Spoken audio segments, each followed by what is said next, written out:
عاوزك تركز معايا أوي، عشان اللي أنا هاقوله في حلقة النهارده هيفهّمك حاجات كتير كانت غايبة عنك، وهيعرّفك مين معاك ومين عليك. بُص يا أبو حميد، طبعًا أنت مستغرب ليه فنان زي أحمد مكي مختفي وما عادش بيعمل لا أفلام ولا مسلسلات، حتى مسلسل الكبير بقى في لجان عليه وبتكرّهك فيه، لحد ما أحمد مكي قال لك أنا مش هاعمل منه أجزاء تاني. لو ما سألتش نفسك ليه الحرب ديّة على مكي يبقى أنت غلطان. وعمومًا أنا جاي النهارده عشان أجاوبك، يالّا يا أبو حميد روح اعمل لك كوباية شاي وتعالَ.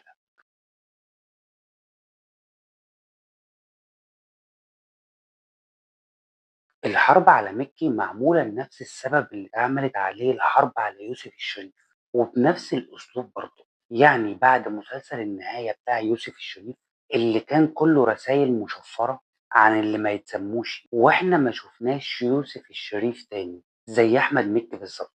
هنقول الحرب ديت قايمة على مكي عشان وقف جنب محمد سلام اللي دعم قضية إخواتنا، ومكي نفسه دعم قضية إخواتنا، دعم القضية في كام فيديو عملهم. كل ده كلام مظبوط، بس اللي ما تعرفوش إن الموضوع أقدم من كده بكتير. ميكي من زمان صاحب رسالة وفن نضيف، زي مثلا أغنية قطر الحياة اللي كان في ناس مدمنة كتير أول ما سمعتها بطلت إدمان. ميكي كمان عاشق لمايكل جاكسون، بإذن الله هبقى أعمل لك حلقة عن مايكل جاكسون وأعرفك ليه ميكي كان بيحبه وماشي على الخطى بتاعته بالظبط. وزي ما أنا قلت لك دلوقتي إن ميكي ماشي على خطى مايكل جاكسون حتى في حربه ضد الماسونية بيقلد مايكل بالظبط. يعني مثلا اللوجو بتاع ميكي بيحارب فيه الماسونية. هتقول لي ازاي يا ابو حميد؟ تعالى اما اشرح لك واحدة واحدة، ركز بس عشان اللي جاي كله متعة. ميكي بدأ اللوجو بتاعه بعينين، وديت أول حرب ضد الماسونية. هتقول لي إزاي وإيه دخل العينين في الحرب ضد الماسونية؟ بص يا أبو حميد، رمز الماسونية عين واحدة اللي بتشوف بيها كل حاجة، ترمز للدجال إلههم. فميكي اختار العينين عشان يخالف الماسونية. يا عم أبو حميد ديت صدفة، أنت بتقول أي كلام. يا عم اصبر، والله ما صدفة. الدليل إن مايكل جاكسون في غلاف ألبومه اختار العينين لمخالفة رمز العين الواحدة.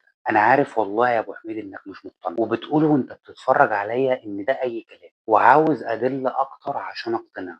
عينيا ليك يا أبو حميد. هو العين الواحدة موجودة فوق إيه؟ أيوة صح، موجودة فوق الهرم. مش الرمز بتاعهم هرم وفوقه عين واحدة؟ بقى مايكل وميكي عملوا عينين فوق الهرم. وزي ما انت شايف كده ان ميكي كمان بيعلي على مايكل جاكسون، استخدم فكرة الماسونية نفسها في ان هو يهن. الماسونية عندها فكرة دايما بتعملها، انها بتقلب الحاجة او بتعكسها لما تحب تهنها. يعني تقلب الصليب، تشغل الأذان بالمعكوس زي ما حصل في مسلسل وادي الذئاب لما جابوا الأذان معكوس. المهم بقى ميكي عمل زيهم بالظبط، وعمل الهرم اللي تحت العينين مقلوب زي ما انت شايف كده.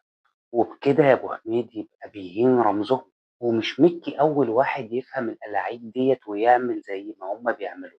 مايكل برضو كان بيعمل حركة قرون الشيطان بس بيعملها بالمقلوب ويخلي القرنين لتحت، وديت طبعا إهانة للشيطان والدجال علشان رمز القرنين دول مهم عندهم جدا. بعد كل ده يا ابو حميد لسه فاكر اللي بيحصل ده صدفة؟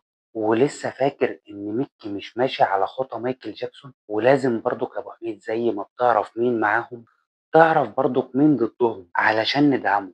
ولازم برضك يا ابو حميد عينك تبقى على الحقيقة. ما تنساش بقى تعمل لايك وتشترك في القناة، ولو الفيديو عجبك شيره على قد ما تقدر. يلا سلام.